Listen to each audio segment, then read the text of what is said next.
So guys, welcome back to this channel.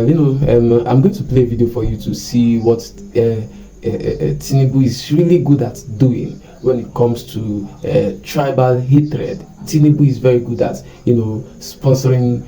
He can even use his last card to sponsor anything called tribal hatred or tribal war. You see, Tinubu is sponsoring tribal war against Igbos because Peter Obi defeated him in Lagos, and that's why he's sponsoring tribal war against the Igbos. So the 2023 election was the one that left a sore taste in the mouth of everyone that experienced it. That was a period where cyber politics was fully activated.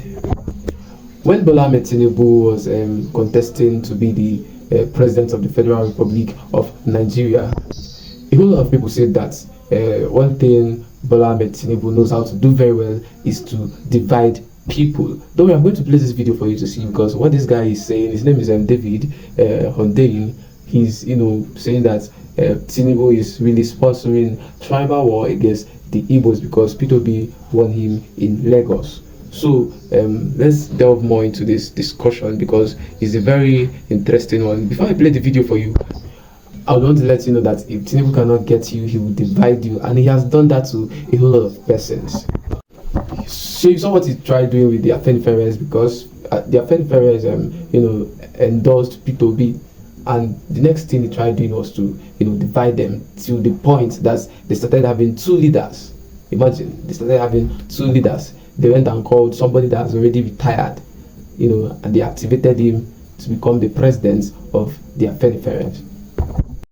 Even though P2B has already been endorsed, and because he has been endorsed by Ayo Adebanjo, they now sidelined him, and they were now saying that Ayo Adebanjo is not a full Yoruba man.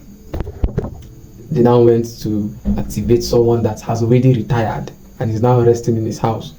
They went and activated him to become the president of Afenifere. Then that is what Tinubu can do. So I want you to watch this video. Please, if you are new to this channel, please do well to subscribe, like, and also drop a comment. I'll see you guys in a minute. To an extent, Nigerians have to accept that based on what we saw last year, the person who is going to finally put Nigeria on the right path is somebody that has to be prepared to engage in this specific amount of violence. Because the people who currently have control of Nigeria have no qualms whatsoever about deploying. You saw what they did last year. And when I say violence, I'm not just talking about violence on election day. I'm talking about even what they have been doing since the election. You have been noticing that someone is funding a campaign on social media to create a Rwanda 1994 type of situation between Yoruba and Igbo people. You've noticed that. I've seen it. Someone is funding it. Someone is pouring large amounts of money into a campaign to create hatred that does not exist. It doesn't and exist. that does not have any basis. Exactly. Somebody is investing a fuck ton of money into creating the circumstances for an ethnic war to happen. And the entire point of doing that is for his political goals. Because as far as this person is concerned, the reason why he did not win the election in 2023, even though he was able to pay money to INEC and get himself declared winner, but the reason why he was beaten so convincingly in 2023, and everybody knows it, in his home state, or what he claims is his home state of Lagos, was humiliated. That even the official results, he lost woefully to somebody from Anambra. And he has decided that therefore means that the Igbos are somehow encroaching on his political turf. And they need to be taught a lesson, they need to be beaten back.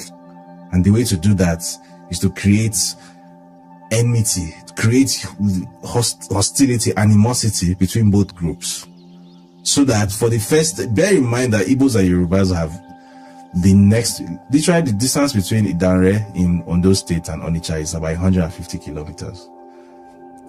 Can you ever think of any time in history where there has ever been any kind of armed clash between any Igbo and any Yoruba group? Has it ever happened anywhere?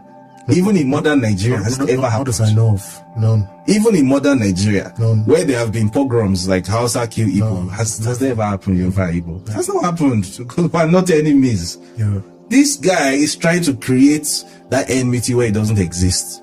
because he has no qualms with using violence to achieve his goals. Even if that violence means 200,000 people should die, that's not his problem. He's fine with it. For him, it's an acceptable price to pay.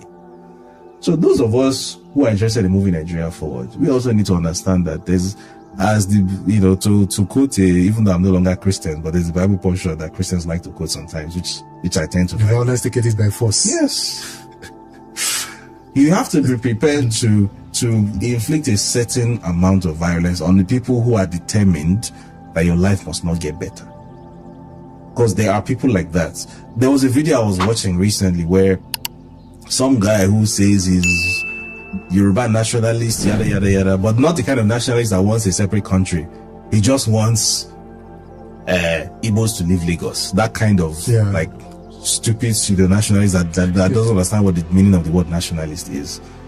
And this man was saying on a YouTube live stream that we will make sure Igbos cannot vote. That democracy I'm quoting him verbatim. He said democracy is a tyranny of the minority against the majority. That's what democracy is, and we're going to show you. Wow. We're going to show you that it doesn't matter whether the majority of Yorubas think this way or not. We, the minorities who think this way, we're going to show you what democracy means. He was saying this openly. Wow. So there are people who have actually committed, like they have actually sworn an oath that your life must not get better. Nigeria must remain in the toilet. That we don't deserve good things. We are animals and you must be treated as such. The exact way Nigeria is right now is how it must always be. Our children must come and suffer after us. There are people who are very, very okay with that. God forbid. Those people need to be identified. I don't care whether anyone says I'm painting a target on someone's back, I'm calling for violence, because the person who is actually sponsoring violence, nothing happened to him. He's president now. So if it's me on Noble's podcast that's calling for violence because I said that those idiot Yoruba Runu characters, they should be marked, and one by one they should start to disappear. Well, let it be that I'm calling for violence.